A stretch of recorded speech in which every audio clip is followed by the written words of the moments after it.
+2 കഴിഞ്ഞവർക്ക് chocolate കഴിക്കുന്ന ലാഘവത്തോടുകൂടി smart phone technology പഠിക്കാം. ഇന്ത്യയിലെ ആദ്യത്തെ സ്മാർട്ട് ഫോൺ ഇൻസ്റ്റിറ്റ്യൂട്ടായ ബ്രിഡ്കോ ആൻഡ് ബ്രിഡ്കോയിൽ ജോയിൻ ചെയ്യൂ. കരിയർ സുരക്ഷിതമാക്കൂ. Bridco and Bridco, JRJ complex, main road, Ottapalam. For more details, contact 7510147888. നമസ്കാരം, ഫോക്സ് വ്യൂ ന്യൂസിലേക്ക് സ്വാഗതം. നിയമസഭാ തിരഞ്ഞെടുപ്പിൽ മലപ്പുറം ജില്ലയിലെ എല്ലാ സീറ്റിലും UDF വിജയിക്കുമെന്ന് മുസ്ലിം ലീഗ്. 16-ൽ 16 പിടിക്കുമെന്ന് ലീഗ് പ്രവർത്തക സമിതി വിലയിരുത്തി. LDFന്റെ സ്ഥാനാർത്ഥി നിർണയം അപ്പാടെ പാളിയതാണ് UDFന് ഗുണകരമായതെന്നാണ് വിലയിരുത്തൽ.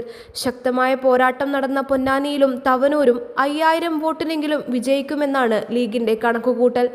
മലപ്പുറത്ത് കുഞ്ഞാലിക്കുട്ടിയുടെ ഭൂരിപക്ഷം 1,00,000 കവിയും.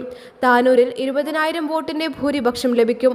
ലീഗ് വിമതൻ മത്സരിച്ച മങ്കടയിൽ കഴിഞ്ഞ തവണത്തെ ഇരട്ടി ഭൂരിപക്ഷം ലഭിക്കും. അബ്ദുറഹ്മാൻ മണ്ഡലം മാറിയത് താനൂരിലും തിരൂരിലും UDFന് ഗുണം ചെയ്തെന്നും ലീഗ് വിലയിരുത്തി. വിശദമായ വിലയിരുത്തലിനായി 22-ന് വീണ്ടും ചേരുമെന്നും ലീഗ് അറിയിച്ചു. News desk, fox view.